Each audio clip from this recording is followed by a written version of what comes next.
നിങ്ങൾ പകൽക്കാലം തിരുവചനത്തിൻ്റെ മുന്നിൽ വരുന്ന യേശുവപ്പാ, ദൈവമേ ഞങ്ങളെ ആശീർവദിക്കണമേ. വിടുവിക്കുന്ന ദൈവത്തിൻ്റെ വചനം പകൽക്കാലം എല്ലാവരെയും വിടുവിക്കണമേ എന്ന് പ്രാർത്ഥിക്കുന്നു. വചനം വിവേചിപ്പാനുള്ള കൃപ തരണം. പകൽക്കാലം ഒരുമിച്ച് നിങ്ങളെ ആശീർവദിക്കും. യേശു ക്രിസ്തുവിൻ്റെ നാമത്തിൽ അപേക്ഷിക്കുമ്പോൾ പ്രാർത്ഥന കേൾക്കണം. സ്വർഗ്ഗപിതാവേ, ആമേൻ. ഹല്ലേലൂയ, ഹല്ലേലൂയ, ഹല്ലേലൂയ. സ്തോത്രം. വന്നിരിക്കുന്ന എല്ലാവരെയും ദൈവം ആശീർവദിക്കട്ടെ. പകൽക്കാലം നമ്മുടെ ചിന്തയ്ക്കായി എടുത്ത വേദഭാഗം ലൂക്കോസിന്റെ സുവിശേഷം 17-ാം അധ്യായം 11 മുതൽ 13 വരെയുള്ള വാക്യങ്ങൾ ഞാനൊന്ന് മലയാളത്തിൽ വായിക്കുന്നു.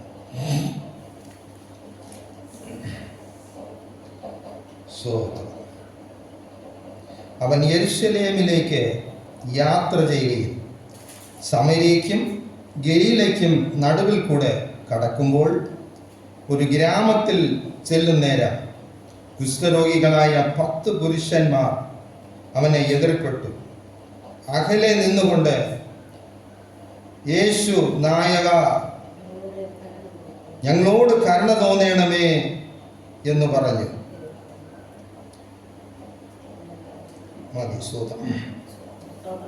യേഹു നായക, ഞങ്ങളോട് കരുണ തോന്നണമേ.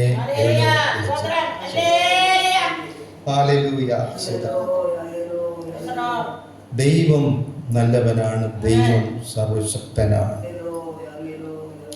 എന്തുകൊണ്ട് ഈ 10 രോഗികളും യേശുവേ, യേശു എന്നല്ല, യേഹുവേ, നാഥ, ഗുരു, ഞങ്ങളെ രക്ഷിക്കണമേ എന്ന് നിലവിളിച്ചു. എന്നാൽ യേഹുവേ എന്നവർ പറയാൻ കാരണം യേശുവിനെ കുറിച്ച് എത്ര അറിയുമെന്നറിയില്ല. യേശുവേ എന്ന് വിളിക്കേണ്ടതിന് യേഹു നായക എന്ന് വിളിച്ചു. യേശു സകല രോഗികളെയും സൗഖ്യമാക്കുവാൻ ശക്തനാണ്. ഇത് യേശുവിനെ കുറിച്ച് കേട്ടിട്ടുള്ള എല്ലാവർക്കും അറിയാം. യേശുവിൽ നിന്നൊരു സൗഖ്യം പ്രാപിച്ചിട്ടില്ലാത്തവർക്കും യേശുവിനെ കണ്ടിട്ടില്ലാത്തവർക്കും യേശുവിൻ്റെ ആ ശബ്ദം കേട്ടിട്ടുള്ള എല്ലാവർക്കും അറിയാം യേശു ഇങ്ങനെ ഇങ്ങനെ ഇങ്ങനെ ഒക്കെ ചെയ്യുന്നു എന്ന്.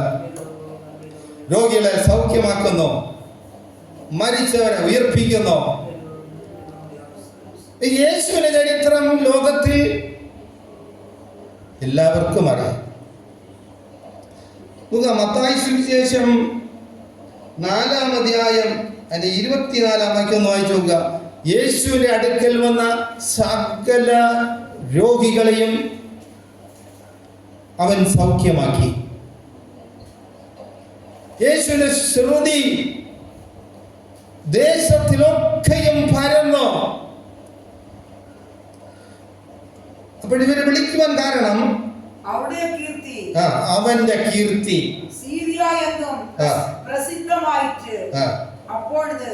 പലവിധ രോഗികളെയും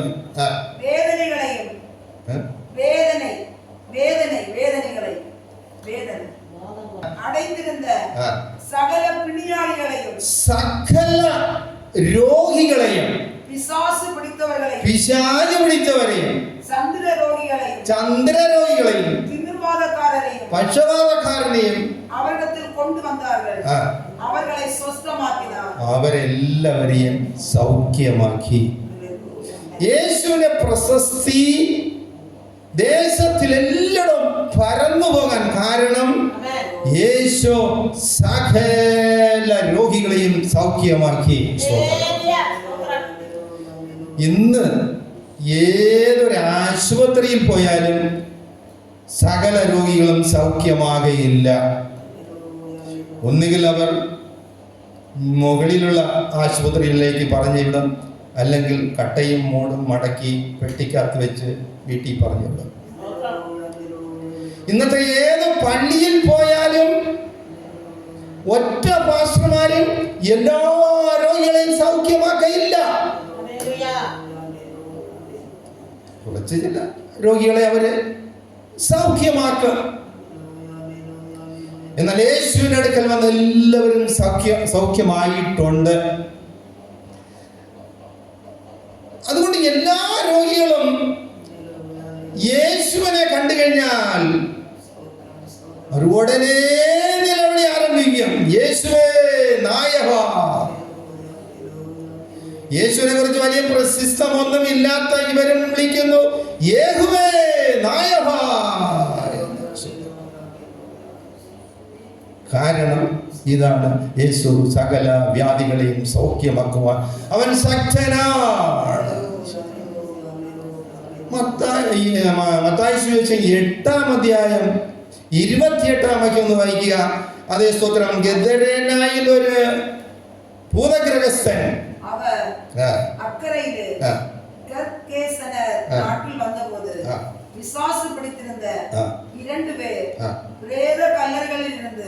ശവക്കല്ലറയിൽ നിന്നും പുറപ്പെട്ട് അവർക്ക് എതിരാக വந்தார்கள். അവர்கள் മിகவும் വളരെ ക്രൂരന്മാരായിരുന്നു ശവക്കല്ലറയിൽ കിടന്ന ഈ ഭ്രാന്തന്മാർ. മതി വായിച്ചാർന്ന കൂടെ.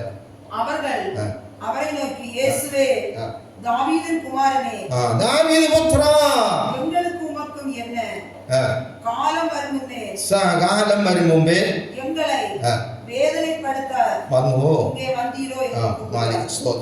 അപ്പോൾ ഗദരനായിൽ ഒരു കല്ലറയിൽ 2 ഭൂതം പിടിച്ചവർ. ഇവർക്ക് വേണ്ടി ആരും ചെന്ന് യേശുവിനെ വിളിച്ചില്ല. യേശുവേ, എന്റെ 2 ബന്ധുക്കൾ ഇങ്ങനെ കല്ലറയിൽ ഇരിക്കുന്നു,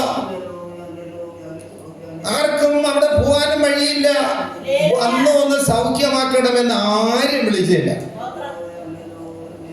എങ്കിലും യേശു ആ കല്ലറ വഴി ഒന്ന് പോയി. അപ്പോൾ ഈ മനുഷ്യരെ വിളിക്കുകയാണ്, യേഹുവേ നായക, സമയത്തിന് മുമ്പേ. യേഹുവേ നല്ലോടെ യേശു എന്നാണ് വിളിച്ചിരിക്കുന്നത്. സമയത്തിന് മുമ്പേ ഞങ്ങളെ ദണ്ഡിപ്പിക്കുവാൻ വന്നുവോ? വഴി ഈ ഭൂതഗ്രഹസ്ഥനും അവന്റെ സ്വന്തം ബുദ്ധിയിൽ വിളിച്ചതല്ല, അവന്റെ അകത്തുള്ള ദുരാത്മാക്കൾ വിളിച്ചതാണ്. എങ്കിലും യേശു ഈ ഭൂതത്തെ ശക്തിയിൽ നിന്നും വിടിവിക്കുവാൻ യേശു മനസ്സുള്ള കർത്താവായിരുന്നു. ഇന്നത്തെ രോഗികളെ സൗഖ്യമാക്കുന്നത് യേശു മനസ്സലിഞ്ഞ് അവർ പെടുന്ന വേദന, അവർ അനുഭവിക്കുന്ന ദുഃഖം, അവരുടെ അത് പ്രാണവേദന, ഇത് കണ്ട് മനസ്സലിഞ്ഞാണ് യേശു രോഗികളെ സൗഖ്യമാക്കുന്നത്. ഏതൊരു രോഗിയും കണ്ണുനീരോട് നെടുവീർപ്പോട് യേശുവേ എന്നെ സഹായിക്കണമെന്ന് പോയി കഴിഞ്ഞാൽ കർത്താവ് അങ്ങനെ ചെയ്തു വന്നു. ആ കാലയളവിൽ സ്തോത്രം. ഇന്നും യേശുവിന്റെ അടുക്കൽ പോകുന്നവർക്ക് വേണ്ടി അത് ചെയ്യുന്നുണ്ട്. അതുപോലെ തന്നെ മത്തായി സുവിശേഷം 20-ാം അധ്യായം 30-ാം വാക്യം വായിക്കുക. സ്തോത്രം. വഴിയരികെ ഇരുന്ന 2 കുരുടന്മാർ, ഞാൻ പറഞ്ഞു പോകാം. സ്തോത്രം. എല്ലാം വായിച്ചാൽ എനിക്ക് സമയം ശരിയാവില്ല. 2 കുരുടന്മാർ വഴിയരികയിരുന്നു. യേശു കടന്നു പോകുന്നുവെന്നും ആരോ പറഞ്ഞു. ഇവർ ഉടനെ വിളി ആരംഭിച്ചു. എല്ലാരും പറഞ്ഞു, മിണ്ടാരിയിട ചെവിയെടുത്ത് നമുക്കിവിടെ ഇരിക്കാൻ പാടില്ലല്ലോ. ഈ ഒരു ഭാവത്തിൽ എല്ലാവരും മനസ്സാസിച്ചു. വിളിക്കും തോറും ഇവര് പറയും തോറും അവന് ശബ്ദം ഉയർന്നു പൊങ്ങിക്കൊണ്ടിരുന്നു. യേശു എന്തിനായാലും ഇവരുടെ അടുക്കൽ വന്നില്ല. ചില സ്ഥലങ്ങളിലെ മുടന്തന്മാരും കുരുടന്മാരും ഇങ്ങനെ വിളിക്കുമ്പോൾ യേശു വിളി കേട്ട് അടുത്ത് പോയിട്ടുണ്ട്. എന്നാൽ ഇവരുടെ അടുക്കൽ യേശു വന്നില്ല. യേശു നേരെ ഒരു വീട്ടിൽ പോയി. ശിഷ്യന്മാരും മറ്റു ജനങ്ങളും യേശുവിന്റെ കൂടെ പോയി. ഈ കുരുടനും യേശുവിന്റെ ഇവരുടെ കൂട്ടത്തിൽ യേശുവിന്റെ കൂടെ ഇവരും പോയി. യേശുവിന്റെ വീട്ടിൽ പോയിട്ട് നിന്നപ്പോൾ ഇവനും ഈ കുരുടന്മാരും യേശു ഇരുന്നിടത്ത് അങ്ങ് കയറിപ്പോയി.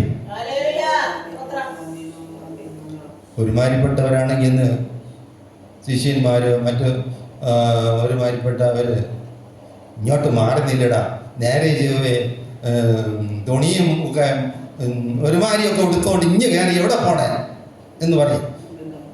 കുരുട്ടനല്ലേ? അപ്പോഴ് തുണി ഉടുക്കുന്നത് എങ്ങനെ, നല്ല തുണിയോ അഴുക്ക തുണിയോ ആരും അറിയില്ലല്ലോ അവനെ. അവന്റെ വസ്ത്രത്തോടെ അവൻ അങ്ങ് കയറിപ്പോയി. യേശു എന്ത് ചെയ്തെന്നറിയുമോ? അവരെയും വിരട്ടി ഓടിച്ചില്ല. യേശു അവരോട് ഞാൻ അതേ സ്തോത്രം എന്ത് ചെയ്ത് തരണം എന്ന് ചോദിച്ച് അവരെ യേശു സൗഖ്യമാക്കി. കണ്ണ് இயேசு நின்று அவர்களை கமலத்தில் அடைத்து நான் உங்களுக்கு என்ன செய்ய வேண்டும் என்றிருக்கிறீர்கள் என்றார். அதற்கு அவர்கள் ஆண்டவரே எங்கள் கண்களை திறக்க வேண்டும் என்றார்கள். കണ്ണ് തുറന്നു തരണം. ഹല്ലേലൂയ. ഇവരെ വിളിച്ചത് കരുണ തോന്നണമേ എന്ന് വിളിച്ചു. യേശു മനതുരുകി എനിക്ക് കരുണ തോന്നണമേ എന്ന് വിളിച്ചു. ഞാൻ ഈ വേദപുസ്തകത്തിലുള്ള സൗഖ്യമായ ഏകദേശം ഒരുപാട് പേരെ ഞാൻ നോക്കി. ഈ ദൂതെടുക്കുമ്പോൾ ഭൂരിപക്ഷ ആളുകളും കർത്താവ് എനിക്ക് ഇന്നത് വേണമെന്ന് വിളിച്ചിട്ടില്ല, കരുണ തോന്നണമേ എന്ന് വിളിച്ചിട്ടുള്ളൂ. എന്ന് പറഞ്ഞ അവരെ മുറ്റുമായി ദൈവകരങ്ങളിൽ കൊടുത്ത് ദൈവമേ എന്നോട് കരുണ തോന്നണം. കരുണ തോന്നണം എന്ന് പറഞ്ഞ എനിക്ക് എന്ത് ആവശ്യമെന്ന് കർത്താവ് നിനക്കറിയാം. എന്നോട് കരുണ തോന്നണം.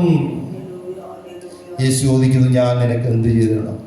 അപ്പോഴാണ് അവൻ പറഞ്ഞത് എനിക്ക് കാഴ്ച വേണം. പ്രിയപ്പെട്ടവർ, യേശുവിന്റെ അടുക്കൽ പോകുമ്പോൾ ഈ ലോകത്തിലുള്ള നമ്മുടെ ആവശ്യങ്ങളൊന്നും പറഞ്ഞ് പിരാവിക്കൊണ്ടല്ല പോവേണ്ടത്. യേശുവേ അവിടുത്തെ കരുണ എനിക്ക് വേണം. യേശുവേ അങ്ങേ എനിക്കൊന്ന് കാണണം. യേശുവേ അങ്ങേ എന്നെ സഹായിക്കണം. യേശുവേ ഞാൻ എന്ത് ചെയ്യണം, എന്നെ ഒന്ന് സഹായിക്കണം. ഈ ചോദ്യമെല്ലാം കരുണയ്ക്കകത്തുണ്ട്. കരുണ എന്ന ഒരു പദത്തിനകത്ത് എന്റെ സകല ആവശ്യങ്ങളും അതിനകത്തുണ്ട്. കടവാരത്തിൽ നിലവിളിക്കുന്ന ഒരുത്തൻ യേശുവേ എന്നോട് കരുണ തോന്നണമേ എന്ന് വിളിക്കുമ്പോൾ ആ കരുണയ്ക്കകത്ത് അവന്റെ കടവാരങ്ങളുമുണ്ട്. ബലഹീനനെ ആയി വിളിക്കുന്നവന് കരുണ തോന്നണമേ എന്ന് വിളിച്ചാൽ അവന്റെ ബലഹീനത അകത്തുണ്ടതിന് പരിഹാരം. നിത്യവൃത്തിക്ക് വഴിയില്ലാതൊരുവൻ എന്നോട് കരുണ തോന്നണമേ എന്ന് വിളിക്കുമ്പോൾ ആ കരുണയ്ക്കകത്ത് അവന്റെ ആവശ്യവുമുണ്ട്. തൊഴിലില്ലാത്തവൻ നിലവിളിച്ചാലും അവന്റെ ഹൃദയഭാരമാകുന്ന ആ ഭാരം ആ യേശുവിന്റെ കരുണയ്ക്കകത്തുണ്ട്. അതാണ് ഈ രോഗികളെല്ലാം കർത്താവേ എന്നോട് കരുണ തോന്നണമേ എന്ന് വിളിച്ചത്. നാം ഈ ലോകത്തിൽ ജീവിക്കുമ്പോൾ സന്തോഷകരമായ ഒരു ജീവിതം ചെയ്യാം, സമാധാനമായ ഒരു ജീവിതം ചെയ്യാം. ഇന്നത് എനിക്ക് വേണമെന്ന് ചോദിച്ചാൽ ചിലപ്പോൾ കർത്താവ് തരും. പക്ഷേ സന്തോഷത്തിനും സമാധാനത്തിനും അതല്ലേ ആയിരിക്കും ആവശ്യം. നമുക്ക് നാം എന്തെങ്കിലും ചോദിച്ച് വാങ്ങിക്കൊണ്ട് ആ മുടിയനായ പുത്രൻ കൊണ്ട് ചെലവഴിച്ചതുപോലെ ചെലവഴിച്ചിട്ട് വീണ്ടും കണ്ണ തോന്നണമേ എന്ന് വിളിക്കേണ്ട ഗതികേട് വരും. അപ്പോൾ യേശുവിന്റെ അടുക്കൽ വരുന്ന ഏത് വ്യക്തിയും യേശുവിന്റെ കരുണയ്ക്ക് വേണ്ടി നിലവിളിക്കണം. രോഗികൾ ഏകദേശം എല്ലാവരും അങ്ങനെ തന്നെ വിളിച്ചിട്ടുള്ളൂ. നാം വായിച്ച വേദഭാഗത്തിലും ഈ 10 കുഷ്ഠരോഗികളും ഇവരെ വിളിച്ചത് ഞങ്ങളോട് കരുണ തോന്നണമേ എന്നാണ്. നാം വായിക്കാം. യെരൂശലേമിലേക്ക് യേശു യാത്ര ചെയ്യുന്നു. അപ്പോൾ യാത്ര ചെയ്യുമ്പോൾ സമരിയ, ഗലീല 2 ദേശമാണ്. സമരിയ, ഗലീല. ഇത് സമരിയ, അപ്പുറത്ത് വീരാശിഷ്ട വീടിരിക്കുന്നു. ഗലീല എന്ന് വെച്ചോളി. ഇടയിൽ ഒരുപാട് ദൂരമുണ്ട്. ഒരു നാടാണിത്. സമരിയ ഒരു ദേശം, ഗലീല മറ്റൊരു ദേശം.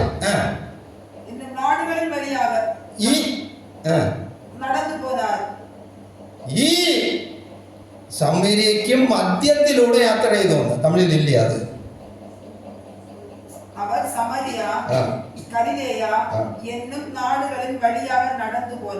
നാടുകളെന്നാണ് സ്തോത്രം. വനപ്പെടുത്തെന്ന് വായിച്ച സ്തോത്രം. ലൂക്കോസ് 17-ാം അധ്യായം 11-ാം വാക്യം. സ്തോത്രം. അവൻ യെരൂശലേമിലേക്ക് യാത്ര ചെയ്യുകയിൽ സമരിയയ്ക്കും ഗലീലയ്ക്കും നടുവിൽ കൂടി കടക്കുമ്പോൾ എന്നാണ് മലയാളത്തിൽ ഇരിക്കുന്നത്.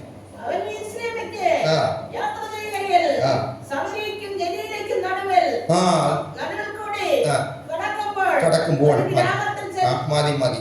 സമരിയയ്ക്കും ഗലീലയ്ക്കും നടുവിൽ കൂടെ യാത്ര ചെയ്യാന്ന് പറഞ്ഞാൽ രണ്ടുപേരെയും വീട്ടിന്റെ നടുക്ക് ഒരു അതിര് കാണുമല്ലോ, അത് വഴി. നമ്മൾ പഠിക്കാൻ വേണ്ടി പറയുന്നതാ സൂത്രം. രണ്ട് ദേശത്തിനും ഇടയിൽ ഒരു അതിര് കാണാം, അത് വഴി. യേശു 2 ദേശത്തിനും ഇടയിലൂടെ പോയി നടുവിൽ കൂടി പോകുമ്പോൾ, സമരിക്കും ഗലീലയ്ക്കും നടുവിൽ കൂടെ പോകുമ്പോൾ 10 കുഷ്ഠരോഗികളെ കണ്ടു. ഒരു ഗ്രാമത്തിൽ എത്തിച്ചേർന്നു. 10 കുഷ്ഠരോഗികളെ കണ്ടു. ഗലീലയ്ക്കും ബാർഡർ, സമരിക്കും ബാർഡറാണ് പോകുന്നത്. കൂടെ പോകുമ്പോൾ 10 രോഗികളെ കാണുന്നു. അവർ കണ്ടു. അപ്പോഴാണ് ഇവർ വിളിക്കുന്നത് ഞങ്ങളോട് കരുണ തോന്നണമേ എന്ന്. 13-ാം വാക്യത്തിലിരിക്കുന്നു. സ്തോത്രം.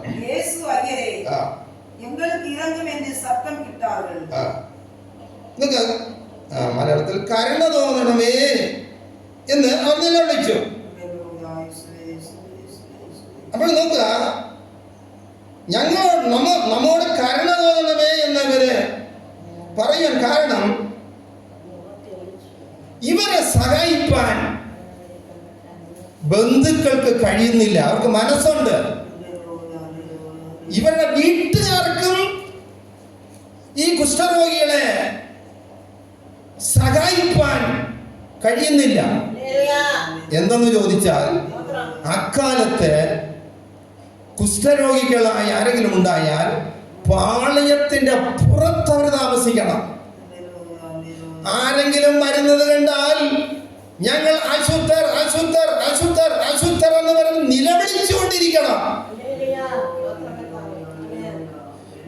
ഇത്തിരി പ്രായപരിധി ഉള്ളവർക്ക് ഈ ഞാൻ പറയുന്ന കാര്യം മനസ്സിലാകും. ഏകദേശം ഒരു 30-40 വർഷത്തിന് മുമ്പേ നമ്മുടെ നാട്ടിലും കുഷ്ഠരോഗികളായ ആരെങ്കിലും ഉണ്ടെങ്കിൽ പഞ്ചായത്തിൽ നിന്നോ ഗവൺമെൻറ് ആരെങ്കിലും വന്ന് ഇവരെ വിളിച്ച് വണ്ടി കയറ്റി കൊണ്ടുപോയി തനിച്ച് ആശുപത്രിയുണ്ട്, അവിടെ കൊണ്ട് കിടത്തി ട്രീറ്റ്മെൻറ്റ് ചെയ്ത് സൗഖ്യമാക്കിയേ വിടുകയുള്ളൂ. ഈ കൊറോണ വന്ന സമയം നമുക്ക് എല്ലാവർക്കും അറിയാമല്ലോ. ആരെങ്കിലും ഒന്ന് പറഞ്ഞാൽ മതി ഇന്ന വീട്ടിൽ കൊറോണ വന്ന്, പഞ്ചായത്തുകാരൻ എല്ലാവരും വരും. വിളിച്ചാൽ പോലീസ് സഹിതം അവർ വരും, വന്ന് വണ്ടിയിൽ കയറ്റി കൊണ്ടുപോയി ട്രീറ്റ്മെന്റ് ചെയ്യും. ഇതുപോലത്തെ ഒരു അന്തരീക്ഷമായിരുന്നു അന്ന് കുഷ്ഠരോഗികൾക്കുണ്ടായിരുന്നത്. അതാണ് ഇവരെ സമരിയയ്ക്കും ഗലീലയ്ക്കുമുള്ള ബാർഡറിൽ ഇവർ താമസിച്ചിരുന്നത്. യേശു യെരുശലേമിലേക്ക് പോകുമ്പോൾ ഈ വഴിയെ പോയി. യേശുവിനെ കണ്ടപ്പോൾ അവർ ഭയന്ന് കാണാം. യേഹൂദായവോ, ഞങ്ങളോട് കരുണ തോന്നണമേ എന്നവർ നിലവിളിച്ചു. ഈ അവസരം ആ ഗവൺമെന്റിലെ പോലീസിലോ ഒന്ന് അറിയിപ്പ് കൊടുത്താൽ ഇവരെ അവിടെ നിന്ന് മാറ്റി എവിടത്തേക്ക്. യേശു എന്ത് ചെയ്തെന്നറിയാമോ? ഇവരെ സഹായിക്കാൻ ആരുമില്ല.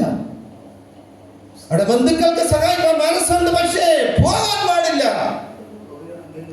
സ്വന്തക്കാർക്കും അതുപോലെ തന്നെയാണ്. ഇവരാകെ പ്രാണവേദനയായിരിക്കുമ്പോൾ യേശു പറഞ്ഞെന്തെന്നറിയാമോ? അതിന്റെ തുറന്നു വാക്യം 12. അവർ ഒരു ഗ്രാമത്തിൽ പ്രവേശിച്ചപോது കുഷ്ഠരോഗമുള്ള മനുഷ്യർ 10 പേർ അവർക്ക് എതിരാக வந்து தூரத்திலே நின்று இயேசு ஐயரே எங்களுக்கு இரங்கும் என்று சத்தமிட்டார்கள்.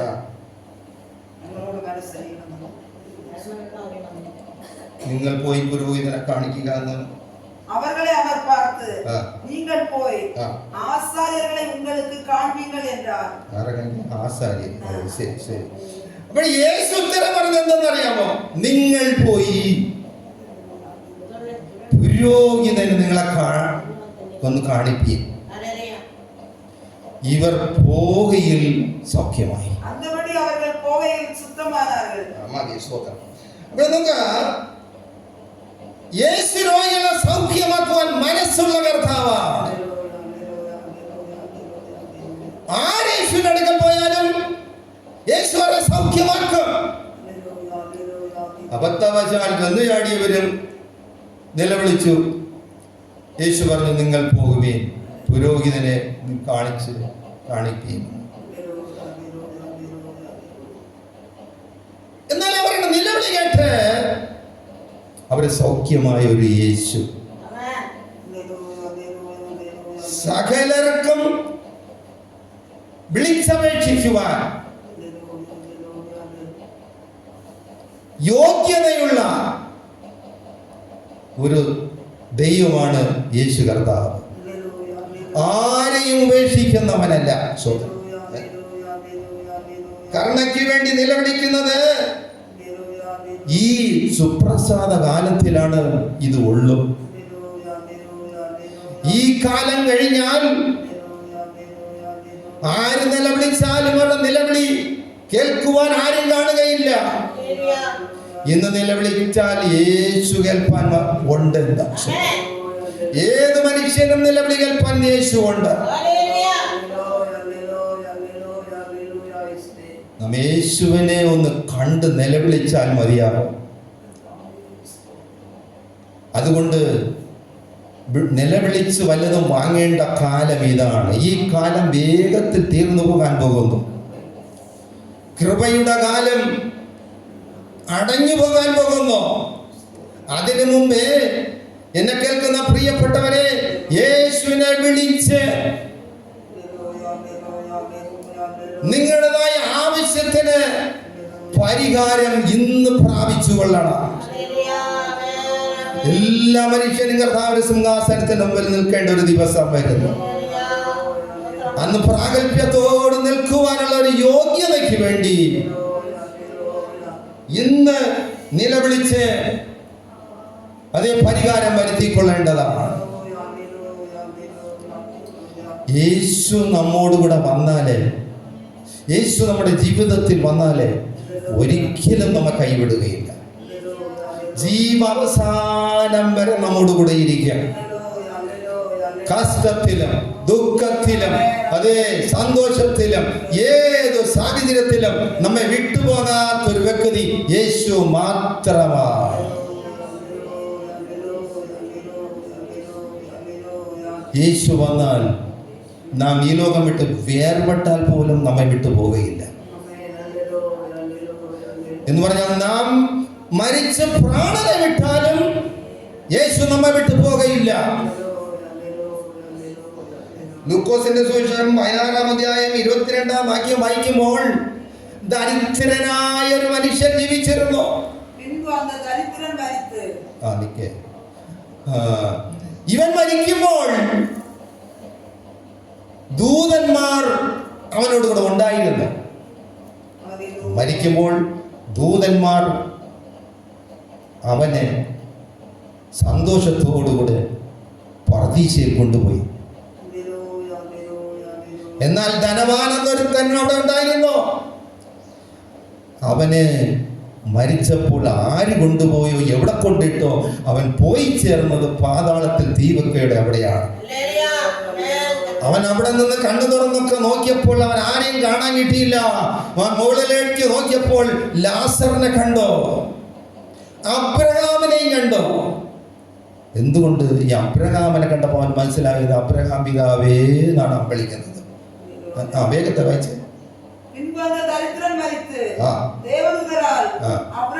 ദൈവദൂതന്മാരാൽ അബ്രഹാമിന്റെ മടിയിൽ വിടപ്പെട്ടു.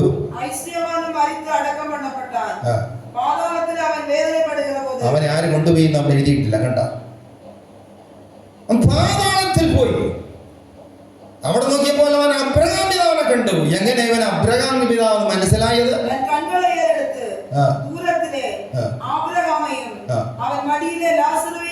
ലാസറിനെയും ധനവൻ കണ്ടിട്ടുണ്ട്. അവന്റെ പടിവാതിൽക്കൽ കിടന്നവനാ. അബ്രഹാമിനെ കണ്ടു. എങ്ങനെ മനസ്സിലായി അബ്രഹാമെന്ന്?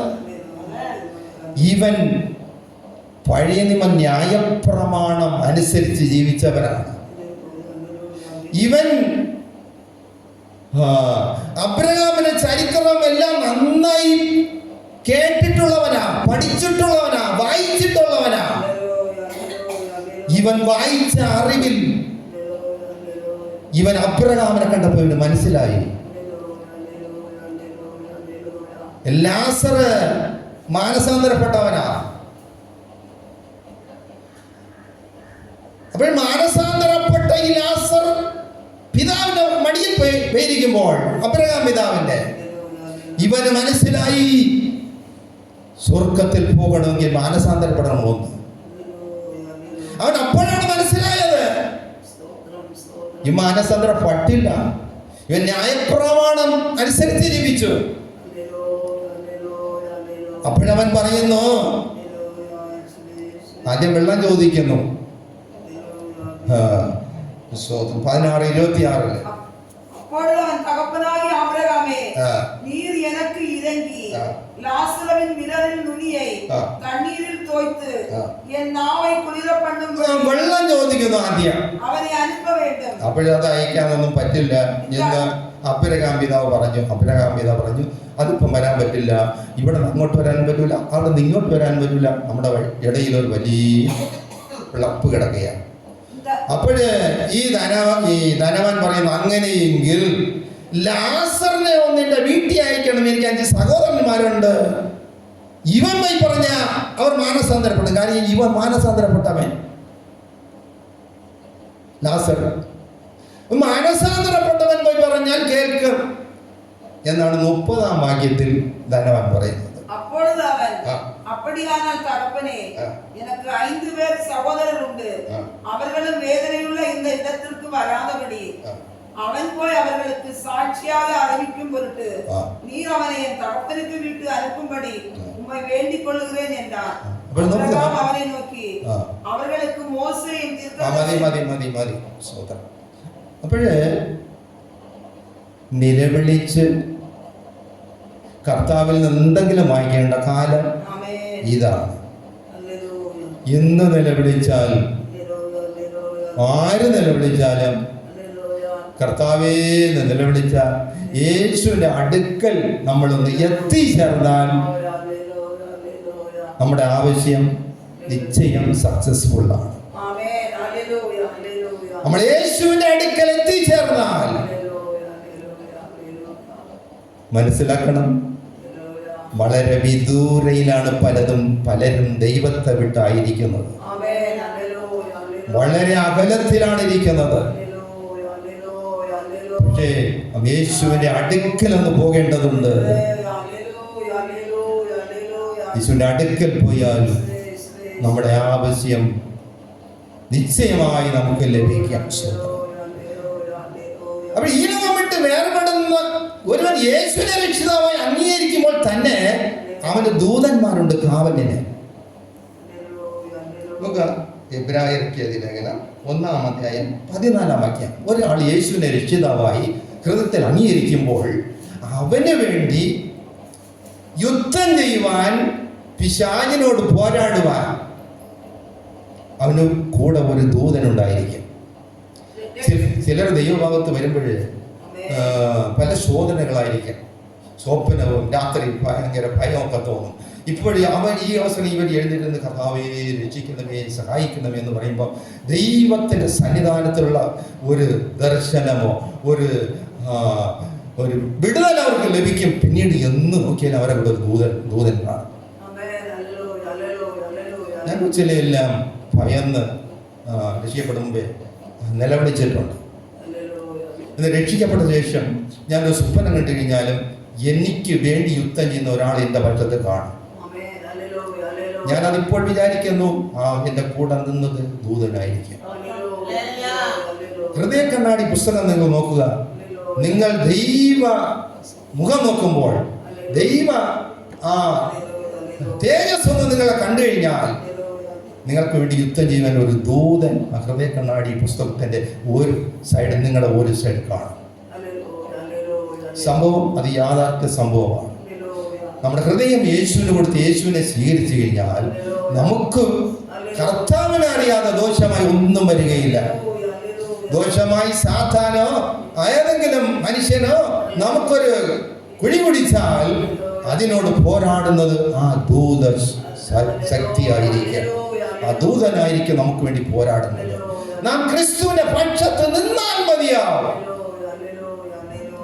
എബ്രായർ 1:14 ரட்சிப்பை சுதந்திரிக்கிற போகிறவர்கள் நிமித்தமாக ஊழியம் செய்யும்படிக்கு அவர்கள் எல்லாருக்கும் അവർ ഒക്കെയും അനുഭവപ്പെടും. രക്ഷ പ്രാപിപ്പാനുള്ളവരുടെ ശുശ്രൂഷയ്ക്ക് അയക്കപ്പെടുന്ന സേവകാത്മാക്കളല്ലയോ. യേശുവിനെ രക്ഷിതാവായി അംഗീകരിക്കുമ്പോൾ നമുക്ക് വേണ്ടി യുദ്ധം ചെയ്യുന്നത് സ്വർഗ്ഗത്തിലെ ദൈവമാണ്. അതാണ് എബ്രായർ 4:16 പറയുന്നു.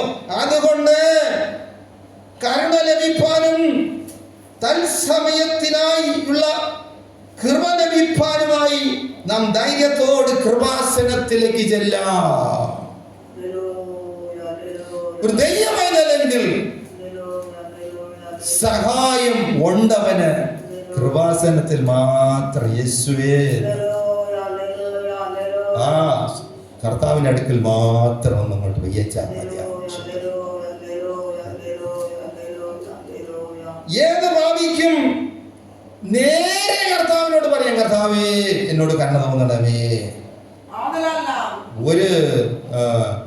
ഒരു പുരോഹിതനും വേണ്ട, ദൈവവചനം വായിക്കണം. ദൈവവചനം ഇങ്ങനെയാ പറയുന്നത്. ഇത് മനസ്സിലാക്കിയിട്ട് യേശുവേ എന്നെ സഹായിക്കണം, ഞാൻ നിന്റെ സന്നിധിയിൽ വരുന്നു എന്ന് പറഞ്ഞ് അപേക്ഷിച്ചാൽ മതി. നമ്മുടെ രഹസ്യഭാവവും പരസ്യഭാവവും എല്ലാം യേശുവേ എന്ന് വിളിച്ച് പറഞ്ഞ് ഉപേക്ഷിച്ചാൽ മതി, നമുക്ക് കൃപ ലഭിക്കാൻ. സ്തോത്രം. അപ്പോഴേ എന്തുകൊണ്ട് ഇവർ നിലവിളിച്ചെന്ന് ചോദിച്ചു കഴിഞ്ഞാൽ, ഒന്ന് ദൈവത്തിന്റെ കരുണ ലഭിക്കാൻ, രണ്ടാമത് എന്താണെന്നറിയാമോ, ശുദ്ധീകരണത്തിനായിട്ടാണ് ഇവർ അശുദ്ധരാണെന്ന് അവർക്ക് മനസ്സിലായി. ശുദ്ധീകരണത്തിന് 17-ാം അധ്യായം 14-ാം വാക്യം. அவர்களை அவர் பார்த்து நீங்கள் போய் ஆசாரியர்களுக்கு உங்களை காண்பீங்கள் என்றார். അന്തപടി അവர்கள் പോകയിൽ സുത്തമാനാர்கள். അന്ന് ഒരുവനെ ഈ രോഗം സുഖമായാൽ പുരോഹിതന്റെ അടുക്കൽ പോകണം. ആലയത്തിൽ ഞങ്ങൾക്ക് സുഖമായി എന്ന് പറയണം. അപ്പോൾ അതിനുള്ള യാഗമുണ്ട്, അത് നടത്തി ഒരു ശുദ്ധീകരണം പ്രാപിക്കാം. അതാണ് പുരോഹിതനെ പോയി കണ്ട് നിങ്ങൾ ശുദ്ധീകരണം പ്രാപിക്കാൻ പറഞ്ഞത്. ഈ രോഗവും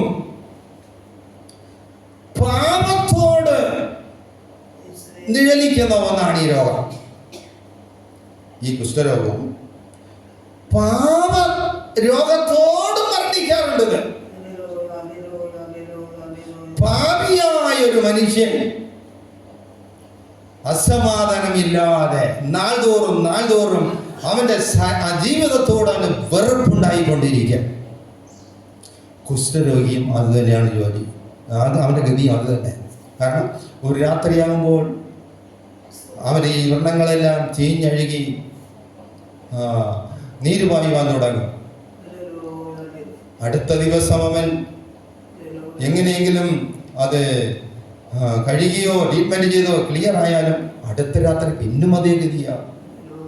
ഒരു പാവിയുടെ അവസ്ഥയും ഇത് തന്നെയാണ്. നാദോറും അവന്റെ ഹൃദയത്തിനകത്ത് അത് ഈ ദണ്ഡനത്തിന്റെ ഒരനുഭവം ഒരു പാവിയുടെ ഹൃദയത്തിലുണ്ട്. ഇതെല്ലാം വിട്ട് യേശുവിനെ നോക്കിയാലേ അവനതൊന്ന് വിടുതൽ പ്രാപിപ്പാൻ കഴിയുകയുള്ളൂ. പാപമെന്ന് പറഞ്ഞാൽ മനുഷ്യരിൽ ജന്മപാപമുണ്ട്, കർമ്മപാപവുമുണ്ട്. ജന്മപാപം എന്ന് പറഞ്ഞു കഴിഞ്ഞാൽ സ്തോത്രം, പുറപ്പാട് പുസ്തകം 20-ാം അധ്യായം 5-ാം വാക്യം വായിക്കുമ്പോൾ സ്തോത്രം അവിടെ പറയുന്നുണ്ട്, അപ്പൻ ചെയ്ത പാപം വരെ 4-ാം തലമുറ വരെയുള്ള പാപം ഇപ്പോഴ് ജനിച്ചു വളരുന്ന ഒരു മനുഷ്യനിലുണ്ട്.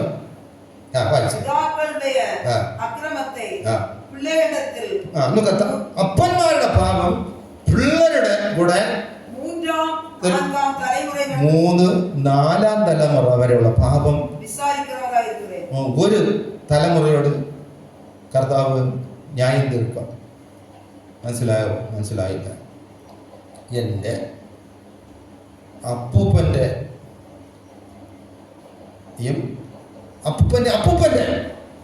4 തലമുറ ഉള്ള പാപത്തിന് ചിലപ്പോൾ ദൈവകോപം എൻ്റെ മേലെ ജ്വലിക്കാം. ഒരു മനുഷ്യനോട് താങ്ങാൻ പറ്റില്ല കേട്ടോ. എൻ്റെ അപ്പൻ ചെയ്ത പാപം എന്തെന്ന് എനിക്കറിയില്ല, കുറേയൊക്കെ അറിയാമായിരിക്കും. കുറഞ്ഞൂടാ. എൻ്റെ അപ്പൻ ചെയ്ത പാപം എന്താണെന്ന് ഒന്നുമേ എനിക്കറിയില്ല. ആ അപ്പൻ ചെയ്തത് അത് നമുക്ക് സ്വപ്നം കാണാൻ പോലും കണ്ടിട്ടില്ലാത്ത പാപമായിരിക്കും. നമ്മളെല്ലാം ഇത് നീതിയായി ആരും കണക്കിടില്ല. അവൻ ചെയ്ത പാപത്തിന് അവന് കൂലി കൊടുക്കണം. നമ്മളെന്തിനെന്ന് ദൈവം ചെയ്ത് അതൊക്കെ നമ്മളൊക്കെ ചിന്തിച്ചിട്ടുണ്ട്, പറഞ്ഞിട്ടുണ്ട്. പക്ഷേ ന്യായപ്രമാണത്തിലെ വ്യവസ്ഥ ഇങ്ങനെ 4-ാം തലമുറ വരെ ഇത് വിളിച്ചു പറയുന്നത് എന്താണെന്നറിയാമോ? ഏത് മനുഷ്യനായാലും മാനസാന്തരപ്പെട്ടേ പറ്റുകയുള്ളൂ. എത്ര നേർച്ച കഴിച്ചാലും, എത്ര കാണിക്ക കൊടുത്താലും, എത്ര തന്നെ മര്യാദയായി ജീവിച്ചാലും, എത്ര തന്നെ പച്ചനായി ജീവിച്ചാലും ഒരു മനുഷ്യന് ദൈവരാജ്യത്ത് പോകണമെങ്കിൽ മാനസാന്തരപ്പെടണം. യേശു അവന്റെ ഹൃദയത്തിൽ വരാതെ അവന് മാനസാന്തരം സംഭവിക്കയില്ല.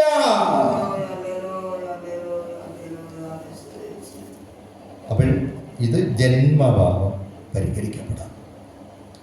നമ്മുടെ ചെയ്ത പാപമാണ് കർമ്മഭാവം എന്ന് പറയുന്നത്. അത് നമുക്കറിയാം. ബൈബിൾ വായിക്കുമ്പോൾ നമുക്ക് മനസ്സിലാവും നമ്മുടെ ചെയ്ത പാപം. അല്ലെങ്കിൽ ആരെങ്കിലും ഇതുപോലെ വചനം സംസാരിക്കുമ്പോൾ എങ്കിലും മനസ്സിലാവും നമ്മുടെ ചെയ്ത പാപം. ആ 20-ാം അധ്യായം 7-ാം വാക്യം എന്ന് വെച്ചാൽ പുറപ്പാട് പുസ്തകം.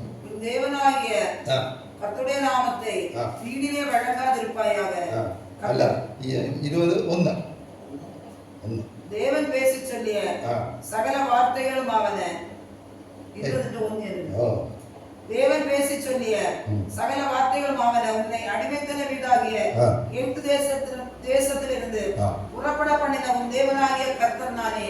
என்னை அன்றி உனக்கு வேறே தேவர்கள் உண்டாயிருக்க வேண்டாம். மேலே வானத்திலும் கீழே பூமியிலும் ഭൂമിയിൽ തണ്ണീരിലും ഉണ്ടായിരിക്കുന്നവர்களுக்கு ഒപ്പാന ഒരു സ്വരൂപത്തെയും ഉണ്ടാക്കി നമസ്കരിക്കുകയോ സേവിക്കുകയോ ചെയ്യരുത്. അപ്പൊ ദൈവം മോശയുടെ കയ്യിൽ എഴുതി കൊടുക്കുന്നതാണ്. ഒരു വിഗ്രഹത്തെയും മടങ്ങുകയും ചെയ്യരുത്, സേവിക്കുകയും ചെയ്യരുത് എന്ന് പറഞ്ഞാൽ ഒരു വിഗ്രഹത്തെയും നമസ്കരിക്കരുത്, അതിന് കാണിക്ക പോലും ഇടരുത്. സേവ അതിനു വേണ്ടി ഒരു പൈസ കാണിക്കേട്ടിട്ടുണ്ടെങ്കിൽ മാപ്പ് ചോദിക്കണം കർത്താവിനോട്. കർത്താവേ, ഞാൻ അറിയാതെ അവിടെ കാണിക്കേട്ട് പോയി എന്നോട് ക്ഷമിക്കണം എന്ന് പറയാം.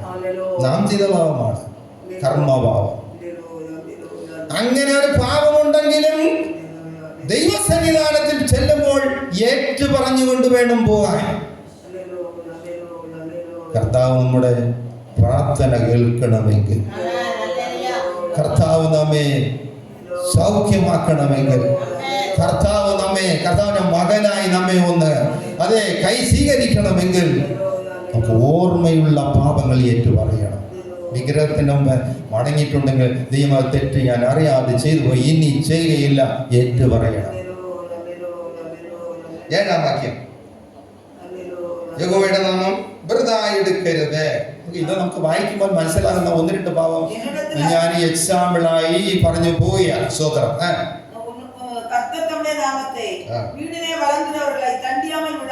യഹോവയുടെ നാമം വെറുതെ എടുക്കരുത്. എന്തിനാണ് അതിന്റെ അർത്ഥം? യഹോവയുടെ നാമം വെറുതെ എടുക്കരുത് എന്ന് പറഞ്ഞു. ആത്മാവിൽ ആരാധിക്കുന്ന, സത്യത്തിൽ ആരാധിക്കുന്ന ദൈവജനത്തെ സാത്താൻ എന്ത് ചെയ്യുമെന്ന് അറിയുമോ? നിനക്കൊരു ജോലി തരാം, വിഗ്രഹാരാധനയായി ഇന്നടത്ത് എൻ്റെ പള്ളിയിൽ വരണം എന്നൊരു വിഗ്രഹാരാധി വിളിക്കുക. ഞാൻ ആരാധിക്കുന്നത് സത്യത്തിലും ആത്മാവിലും വിഗ്രഹമില്ലാത്ത ഒരു പള്ളിയിലാണ് ഞാൻ ആരാധിക്കുന്നത്. ഞാൻ ആത്മാവിൽ ആരാധിക്കുന്നവനാണ്. പക്ഷേ അവൻ പറയുന്ന നന്മ വാങ്ങാൻ വേണ്ടി ഈ ആരാധനയും പ്രാർത്ഥനയും ഉപദേശവും വചനവും ബൈബിളും ദൂരെ വെച്ചിട്ട് കടന്നു പോകുന്നവരുണ്ട്. തിരുവെഴുത്ത് പറയുന്നത് എന്തെന്നറിയാമോ? യഹോവയുടെ നാമം നീ വൃഥാവായി എടുക്കരുത്. ദൈവത്തിന്റെ നാമത്തിന്റെ പേര് പറഞ്ഞ് ഉപജീവന മാർഗമല്ല ഈ ബൈബിൾ, അല്ലെങ്കിൽ ഈ ദൈവം മനുഷ്യന്റെ ഉപജീവന മാർഗമല്ല. അങ്ങനെ ഒരു അനുഭവം നമുക്ക് സംഭവിച്ചിട്ടുണ്ടെങ്കിൽ, കർത്താവേ ഞാൻ നിന്നെ വിട്ട് ഞാൻ ഇങ്ങനെ പോയി, എന്നോട് ക്ഷമിക്കണമേ എന്ന് പ്രാർത്ഥിക്കണം. കർത്താവ് ക്ഷമിക്കുന്ന കർത്താവ്. കാര്യം നാം ചെയ്ത പാപം, ദൈവത്തെ വിട്ടുപോയി നാം മാപ്പ് ചോദിച്ചതിന് കർത്താവിന്റെ അടുക്കൽ പോകണം. ഇന്നും അതിന് 8-ാം വാക്യം, ശബത്ത് ശുദ്ധീകരിക്കാൻ ഓർക്കുക. ശബത്ത് എന്ന് പറഞ്ഞാൽ വിശുദ്ധ ദിവസം. അന്ന് യേശു മരിക്കും മുമ്പേ ശനിയാഴ്ചയായിരുന്നു, ഇപ്പോഴത് വിശുദ്ധ ദിവസമായി ഞായറാഴ്ച. ഈ ഞായർ ഈ ആരാധന നമ്മുടെ വിശുദ്ധിക്ക് വേണ്ടി ഉപയോഗിച്ചോളണം. നമ്മുടെ വിശുദ്ധിക്ക് വേണ്ടി അല്ല. നമ്മുടെ ഒന്നും മെനക്കെട്ട് വേറെ ജോലിക്ക് പോകാതെ ഇവിടെ വന്നിരുന്നിട്ട് പോയിട്ട് ഒരു അർത്ഥവുമില്ല. നമ്മുടെ വിശുദ്ധീകരണത്തിന് ഉപയോഗിക്കണം. എന്ന് പറഞ്ഞ ഈ ഞായറാഴ്ച രാവിലെ 1 മണിക്കൂറെങ്കിലും ഇരുന്ന്, കർത്താവേ ഈ കഴിഞ്ഞ ഒരാഴ്ച കാലം എന്നിൽ എന്തെങ്കിലും തെറ്റ് വന്നിട്ടുണ്ടോ? വന്നിട്ടുണ്ടെങ്കിൽ കർത്താവേ ഞാനിങ്ങനെ അബദ്ധത്തിൽ വീണുപോയി, എന്നോട് ക്ഷമിക്കണമേ, ഞാൻ തെറ്റ് ചെയ്തു പോയി, ഇനി ഞാനത് ചെയ്യുകയില്ല എന്ന് ഏറ്റു പറഞ്ഞ് ഒരാഴ്ചയുള്ള ജീവിതവും ദൈവസന്നിധാനത്തിൽ പറഞ്ഞ് നിരപ്പ് പ്രാപിച്ചിട്ട് വേണം ആരാധനയ്ക്ക് വരാൻ. വല്ലതും അനുഗ്രഹം വേണമെങ്കിൽ, വല്ലതും നന്മ വേണമെങ്കിൽ, ദൈവത്തിന് എന്തെങ്കിലും പ്രാപിക്കണമെങ്കിൽ ഈ വിശുദ്ധ നാളിൽ ദൈവസന്നിധാനത്തിൽ വരേണ്ടത് അങ്ങനെയാണ്. അല്ലാതെ ഏതെങ്കിലും ജോലിക്കൊക്കെ പോയിട്ട് വിയർത്ത് തളർന്ന് നാറി ഓടി വന്ന് പള്ളിക്കകത്തിരിക്കും, ഇരുന്ന് പ്രാർത്ഥന ഓടൻ ഉറങ്ങും, തീരുന്നവരെ ഉറങ്ങിയിട്ടിരിച്ചു പോവും, ഒരു പുണ്യവും ഇല്ല. ഞാനോട് പറയാം, വിശുദ്ധ നാളിനെ ശുദ്ധീകരിക്കാൻ ഓർത്തുകൊള്ളുക. എല്ലാ ആഴ്ചയും ഇതുപോലെ നമ്മെ ശുദ്ധീകരിച്ച് ക്രമീകരിച്ച് പോകുമെങ്കിൽ നമ്മുടെ ജീവിതം ഒരു അനുഗ്രഹിക്കപ്പെട്ട ജീവിതമായി ദൈവം മാറ്റാന്ന് പറയുന്നു. അതാണ് സങ്കീർത്തനം 50:23 2-ാം ഭാഗത്ത് പറയുന്നു, തന്റെ നടക്കെ ക്രമപ്പെടുത്തുന്നവനെ ഞാൻ എൻ്റെ രക്ഷയെ കാണിക്കാം. അത് ആരംഭിക്കുന്നത് സ്തോത്രയാഗം അർപ്പിക്കുന്നവൻ ദൈവത്തെ മഹത്വപ്പെടുത്തുന്നു, തന്റെ നടക്കെ ക്രമപ്പെടുത്തുന്നു, ഞാൻ എൻ്റെ രക്ഷയെ കാണിക്കുമെന്ന്. അപ്പോഴേ നമ്മെ ശോധന ചെയ്യേണ്ടതാണ് ഈ വിശുദ്ധ ആരാധനാ ദിവസങ്ങൾ. മതി, ഞാനത് പറഞ്ഞിരിക്കുന്നല്ലോ. അപ്പോൾ മനസ്സിലാക്കണം, ഈ ആരാധനയും സ്തുതിയും സ്തോത്രങ്ങളും നമുക്ക് അനുഗ്രഹമായി മാറണം. നമ്മുടെ ഭാവിക്ക് അനുഗ്രഹമായി മാറണം. ഭാവി എന്ന് പറഞ്ഞാൽ നിത്യത, മരണത്തിന് ശേഷം നമുക്ക് അനുഗ്രഹമായി മാറണം. ഇവിടെ അനുഗ്രഹമായി മാറണമെങ്കിൽ ദൈവവും ദൈവത്തിന്റെ ദൂതന്മാരും നമുക്ക് അനുകൂലമായി നിൽക്കണം.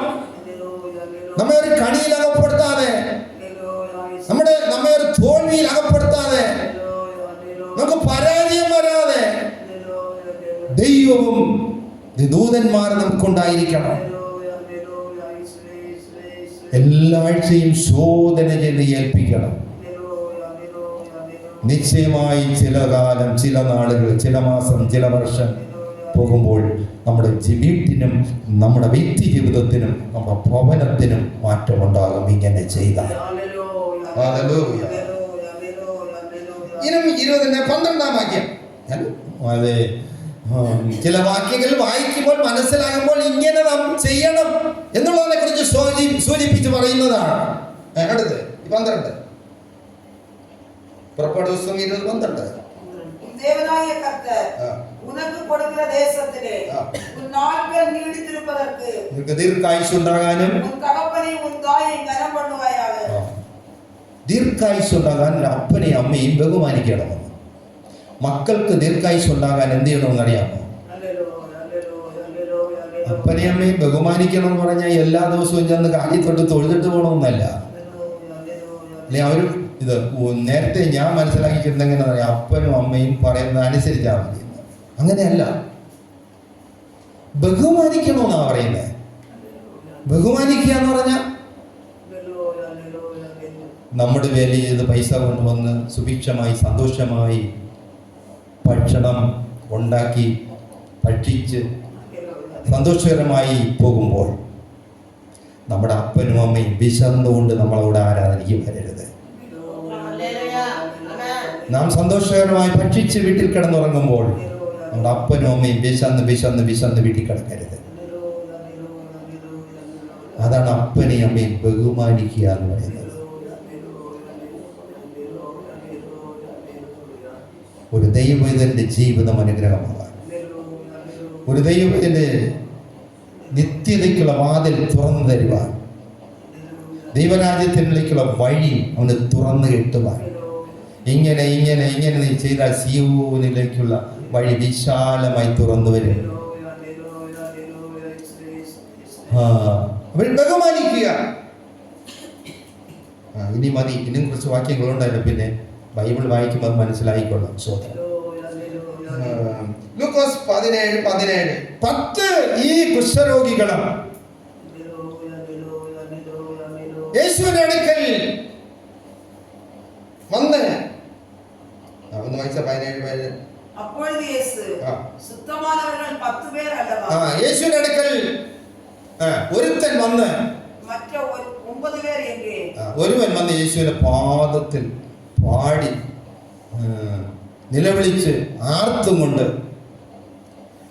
യേശുവിന്റെ പാദത്തിൽ വന്ന് താൻ ആരോഗ്യമാനதை കണ്ട് തിരുമ്പി വന്ന് ഉറച്ച ശബ്ദത്തോടെ ദേവനെ മഹിമപ്പെടുത്തി യേശുവിനെ ആരാധിച്ചും കൊണ്ട് അവിടെ പാദത്തരികെ മുഖം കുപ്പുറം വിழுந்து യേശുവിന്റെ പാദത്തിൽ നിലമ്പാടെ വീണു. യേശുവിന്റെ പാദത്തിൽ അവർക്ക് സ്തോത്രം ചെയ്തിനാൻ, ദൈവത്തിനെ സ്തുതിച്ചു, ആർത്തു. മലയാളത്തിൽ ഇങ്ങനെയൊക്കെയാണ് പറയുന്നത്, ദൈവത്തെ സ്തുതിച്ചു, ആർത്തു, ഘോഷിച്ചു എന്നൊക്കെയാണ് ഇത് വായിക്കുമ്പോൾ കാണാൻ കഴിയുന്നത്. അപ്പോൾ യേശു അവരോട് ചോദിക്കുന്നു, 10 പേര് സൗഖ്യം പ്രാപിച്ചല്ലോ, അവരെവിടെ? മറ്റു 9 പേര് എവിടെ? ദൈവത്തിന് മഹത്വം കൊടുക്കുവാൻ അന്യജാതിപ്പെട്ട വേറെ ആരെയും കണ്ടില്ലല്ലോ എന്ന് യേശു പറയുന്നു.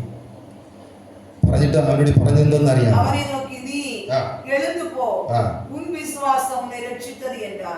നിന്റെ വിശ്വാസം നിന്നെ രക്ഷിച്ചിരിക്കുന്നു. അപ്പോൾ യേശുവിനെ അനുഗമിപ്പാൻ,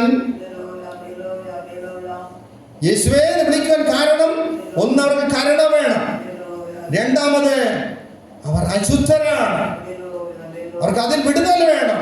ഇതിനാണ് വിളിച്ചത്. മൂന്നാമത് ഒരു കാര്യം കൂടെ ചില വാക്യങ്ങളിലൂടെ ഞാൻ അത് പറഞ്ഞിട്ട് നിർത്താം. സ്വതം മൂന്നാമത് ഈ 17-ാം അധ്യായം 17-ാം വാക്യം നമ്മുടെ വായിച്ചത് തന്നെ 10 പേര് വന്നു സുഖമായി. ഒരുത്തനല്ലേ ഇപ്പോഴും വന്നിരിക്കുന്നത്, മറ്റുള്ളവർ എവിടെ ചോദിച്ചിട്ട് വന്നവനോട് യേശു പറയുന്നു, നിന്റെ വിശ്വാസം നിന്നെ രക്ഷിച്ചിരിക്കുന്നു, പോക എന്ന് പറഞ്ഞു. അപ്പോൾ നോക്കുക, ഒരു മനുഷ്യൻ ഒരു സൗഖ്യം കിട്ടി എന്ന് പറഞ്ഞുകൊണ്ട് അവൻ സ്വർഗരാജ്യത്തിൽ യോഗ്യതനാകുന്നില്ല. ഒരു മനുഷ്യന് സ്വർഗരാജ്യത്തിൽ പോകണമെങ്കിൽ, അവന്റെ പാപം ക്ഷമിക്കപ്പെടണമെങ്കിൽ അവൻ നേരടിയായി യേശുവിന്റെ അടുക്ക പോകണം. കർത്താവേ, ഞാൻ പാപി, എന്നെ രക്ഷിക്കണമേ, എന്നോട് കരുണ തോന്നണമേ എന്ന് പറഞ്ഞുകൊണ്ട് ദൈവരാജ്യത്തിന് പോകുവാൻ ആഗ്രഹിക്കുന്നവൻ നേരടിയായി കർത്താവിന്റെ അടുക്ക പോകണം. ഈ 9 പേര് സുഖമില്ലാതെ പോയി. അവർക്ക് സ്വർഗരാജ്യത്തിന്റെ വാതിൽ തുറന്നില്ല. ഒരു സുഖം കിട്ടിയെന്നേ ഉള്ളൂ. അത് ആര് പ്രാർത്ഥിച്ചാലും ദൈവം സുഖം കൊടുക്കും. പക്ഷെ ദൈവരാജ്യത്തിന്റെ വാതിൽ തുറക്കാൻ അവൻ ഒറ്റയ്ക്ക് വന്നു.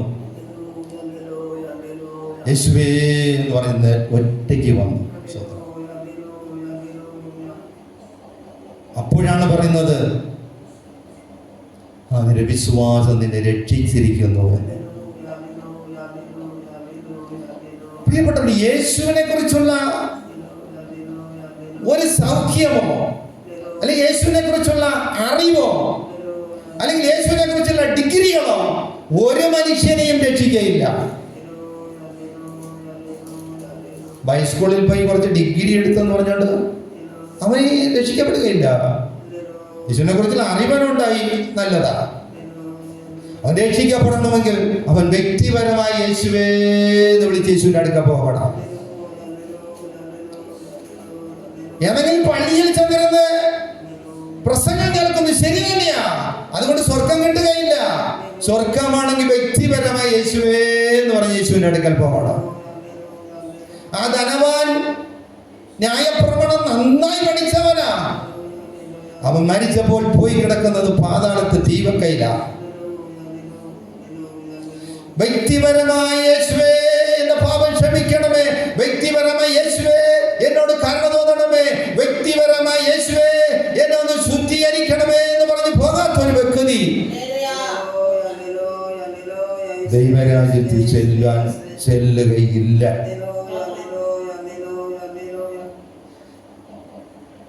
ഗലാത്യർക്ക് എഴുതിയ ലേഖനം 3-ാം അധ്യായം 24-ാം വാക്യം വായിക്കുമ്പോൾ, நாம் விசுவாசத்தினாலே நீதிமான்களாக்கப்படுவதற்கு நியாயப்பிரமாணம் நம்மை கிறிஸ்துவிடத்தில் வழிநடத்துகிற உபாத்தியாய் இருந்தது. ന്യായപ്രമാണം എന്ന് പറഞ്ഞ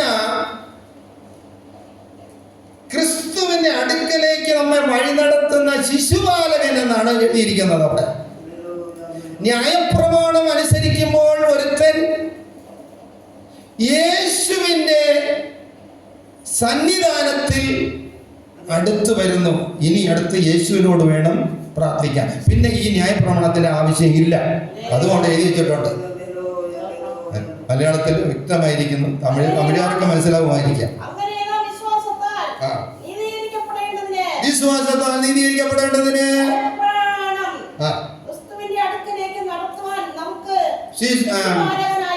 ന്യായപ്രമാണം ക്രിസ്തുവിന്റെ അടുക്കലേക്ക് നടത്തുവാൻ ശിശുപാലകനായി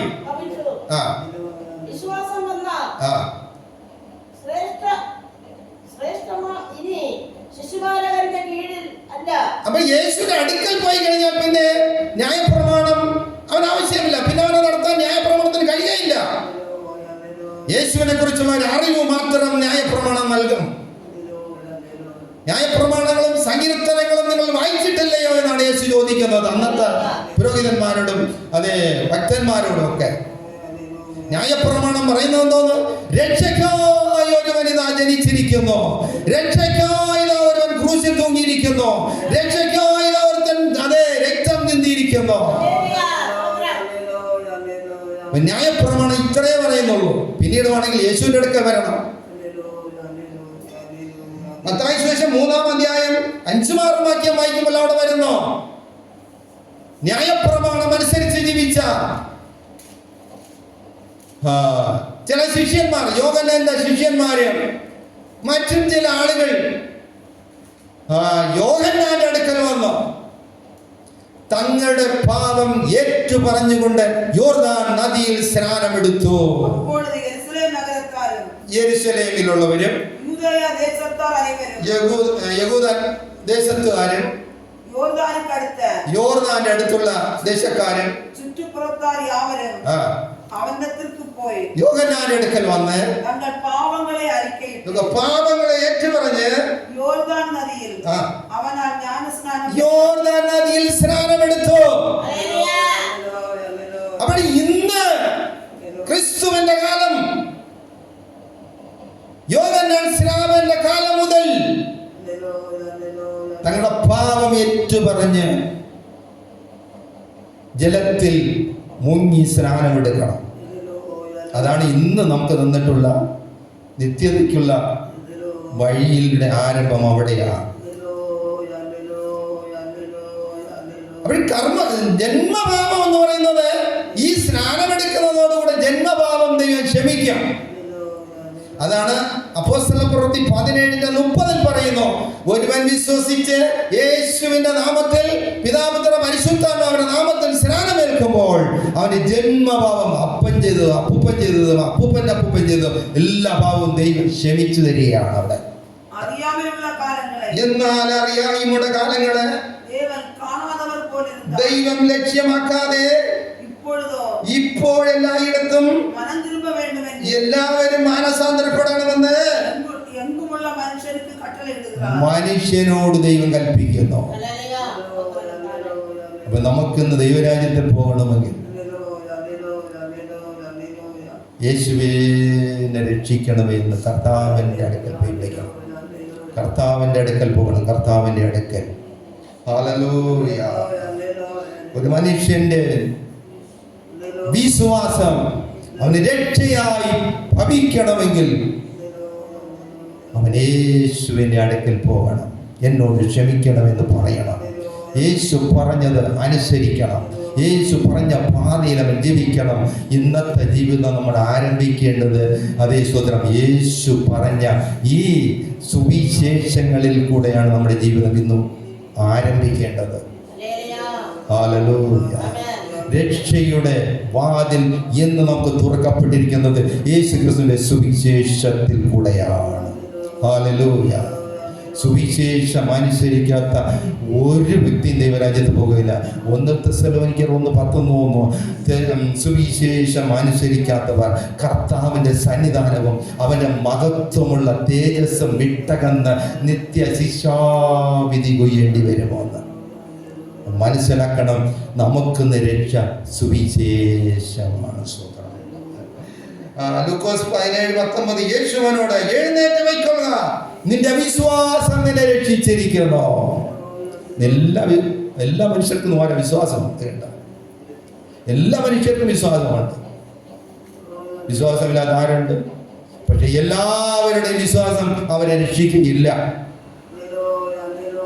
രക്ഷിക്കണമെങ്കിൽ യേശുവിന്റെ അടുക്കൽ വന്ന് യേശുവേ എന്നോട് ക്ഷമിക്കണമേ, എന്നെ രക്ഷിക്കണമേ എന്ന് പറയണം. മറ്റു ഒരു വിശ്വാസവും രക്ഷിക്കല്ല ഒരു മനുഷ്യനെ. എനിക്ക് മുമ്പേ വന്നവരെല്ലാം കള്ളന്മാരാണ്, കൊള്ളക്കാരുമെന്ന് യേശു മത്തായി സുവിശേഷം പറഞ്ഞിട്ടുണ്ട്. മത്തായി യോഹന്നാൻ പറഞ്ഞിട്ടുണ്ട്. സ്വതന്ത്രം എനിക്ക് മുമ്പേ വന്നവരെല്ലാവരും കള്ളൻ കൊള്ളക്കാരൻ. അപ്പൊ യേശുവാണ് ദൈവരാജ്യത്തിലേക്കുള്ള വാതിൽ. അതുകൊണ്ട് രക്ഷ പ്രാപിക്കണം. ദൈവരാജ്യത്തിൽ പോകണം. ഞാൻ ഈ ലോകം വിട്ട് പുറപ്പെടുമ്പോൾ, ഈ ലോകം വിട്ട് വേർപെടുമ്പോൾ യേശുവിന്റെ സന്നിധാനത്തിൽ എനിക്ക് പോകണം. എന്നെ യേശുവിന്റെ സന്നിധാനത്തിൽ കൊണ്ടുപോകണമെങ്കിൽ കർത്താവിന്റെ ദൂതന്മാർ നമുക്ക് ആവശ്യമുണ്ട്. അതെ, ഈ ലാസറിനെ കൊണ്ടുപോയ ദൂതന്മാരാണ്. അതെന്നെ കേൾക്കുന്ന പ്രിയപ്പെട്ടവരെ, അത് ഒരുവൻ യേശുവിനെ ഹൃദയം കൊടുക്കുമ്പോൾ അവൻ ഈ ദൈവ സാന്നിധ്യം അനുഭവം ഉണ്ടാകും. ഞാൻ എൻ്റെ വാക്കുകൂടെ അവസാനിപ്പിക്കട്ടെ. ഈ 10 കുഷ്ഠരോഗികളും വിളിച്ചത്, യേശുവേ എന്നോട് കരുണ തോന്നണമേ, യേശുവേ നിങ്ങൾ അശുദ്ധരാണ്, നിങ്ങൾ ശുദ്ധീകരിക്കണമേ. പിന്നെ അവർ പറഞ്ഞത്, യേശുവിൽ അവർ വിശ്വസിച്ചു, അവർക്ക് രക്ഷ കിട്ടി. എല്ലാവരും കണ്ണുകൾ അടയ്ക്കാം. എല്ലാവരും ദൈവസന്നിധാനത്തിൽ ഹൃദയദർശികളെ ഉയർത്താം. ഹല്ലേലൂയ. എല്ലാവരും ഹല്ലേലൂയ. ദൈവസന്നിധാനത്തിൽ കർത്താവേ, ദൈവത്തിന്റെ വചനം ഹല്ലേലൂയ രക്ഷയ്ക്കായുള്ള വഴിയെ വ്യക്തമായി വരച്ചു കാണിച്ചിരിക്കുമ്പോൾ ഹല്ലേലൂയ, രക്ഷകനെ എന്നെ ഒന്ന് സഹായിക്കണമേ. ഹല്ലേലൂയ. ഈ ലോകം ഒരു ദിവസം എന്നെ കൈവിടും. ഒരു ദിവസം ഈ ലോകത്തുള്ള എല്ലാം എന്നെ കൈവിടും. ഒരു മനുഷ്യനും എന്നെ സഹായിപ്പാൻ കഴിയാത്ത ദിവസം വരുന്നു. എല്ലാവർക്കും എന്നെ സഹായിപ്പാൻ മനസ്സുണ്ട്. എൻ്റെ അപ്പനമ്മമാർക്ക് എന്നെ സഹായിപ്പാൻ മനസ്സുണ്ട്. എൻ്റെ സഹോദരങ്ങൾക്ക് എന്നെ സഹായിപ്പാൻ മനസ്സുണ്ട്. എൻ്റെ സ്നേഹിതർക്ക് എന്നെ സഹായിപ്പാൻ മനസ്സുണ്ട്. പക്ഷെ ആർക്കും എന്നെ സഹായിപ്പാൻ കഴിവില്ലാത്തൊരു ദിവസം. ഹല്ലേലൂയ. അന്ന് എൻ്റെ കൂടെ ആര് വരും എന്നെ സഹായിപ്പാൻ? ഒന്ന് ചിന്തിക്കുക. ഹല്ലേലൂയ. ഈ ലോകം വിട്ട് ഞാൻ വേർപെടാം, എന്നെ സഹായിപ്പാൻ എന്നോട് ആര് വരും? യേശുവിന്റെ സന്നിധാനത്തിൽ സേവകാത്മാക്കളുണ്ട്. വേറെ നമ്മെ സഹായിക്കുവാൻ വിടത്തക്ക ആരുമില്ല. ഹല്ലേലൂയ. കർത്താവേ, എന്നെ ആര് സഹായിക്കും? എന്നോട് ആര് കരുണ കാണിക്കും? ഒന്ന് കർത്താവിനോട് പറയുമോ, ദൈവമേ കർത്താവേ, എന്നെ ആര് കരുണ കാണിക്കും? എന്നോട് ആര് കരുണ കാണിക്കും? യേശുവേ, അങ്ങയോട് കരുണ കാണിക്കണമേ. അങ്ങയില്ലാതെ എന്നോട് കരുണ കാണിപ്പാൻ ആരുമില്ല. മറ്റ് പലർക്കും വരാൻ മനസ്സുണ്ട്, ആർക്കും കഴിയുന്നില്ല. ഹല്ലേലൂയ. ഹല്ലേലൂയ. ഒരു ചെറിയ പാട്ട്. ഹല്ലേലൂയ. ഓ കർത്താവേ, എന്നെ സഹായിക്കണം.